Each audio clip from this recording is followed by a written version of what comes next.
क्या आपने कभी सोचा है कि इस्लाम का वो दौर जब एक छोटे से कबीले से उठी कौम ने दुनिया की दो सबसे बड़ी सल्तनतों रोम और ईरान को हिलाकर रख दिया, उस दौर के पीछे कौन सा लीडर था? जी हां, वो शख्सियत थे हजरत उमर बिन खत्ताब रजी अल्लाह अन्हु, जिन्हें दुनिया आज भी अदल व इंसाफ की सबसे बड़ी मिसाल मानती है।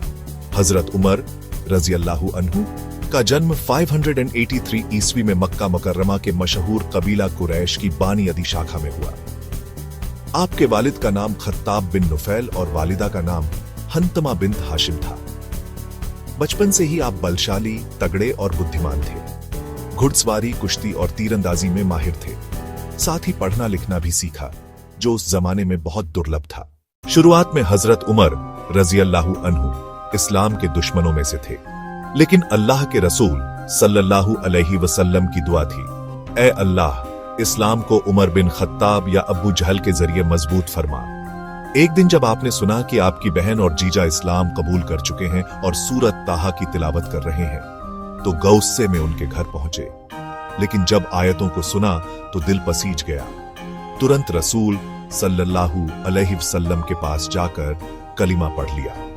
उस दिन से मुसलमानों में एक नई ताकत आ गई। अब वे खुलेआम मस्जिद ए हरम में नमाज पढ़ने लगे। इसीलिए आपको अल फारूक कहा गया, यानी सच और झूठ के बीच फर्क करने वाला। हजरत उमर रजी अल्लाह अन्हु ने मक्की और मदनी दोनों दौर में नबी सल्लल्लाहु अलैहि वसल्लम का साथ दिया। सभी गज़वों बद्र, उहुद, खंदक में शरीक हुए।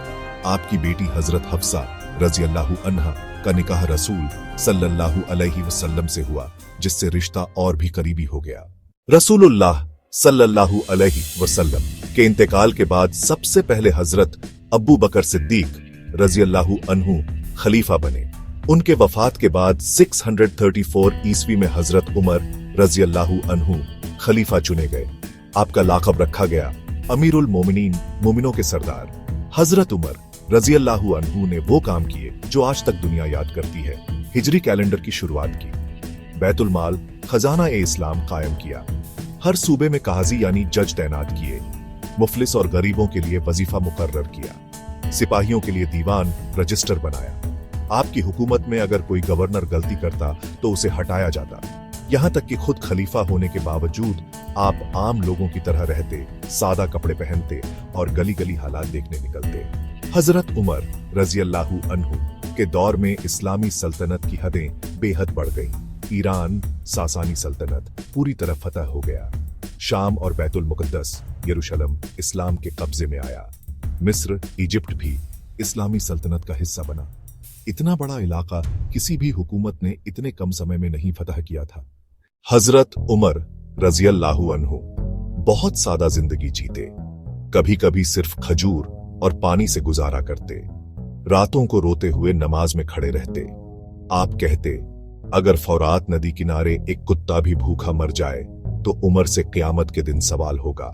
644 ईस्वी 23 हिजरी में एक फारसी गुलाम अबू लुलू फिरोज ने नमाज के दौरान आप पर हमला किया।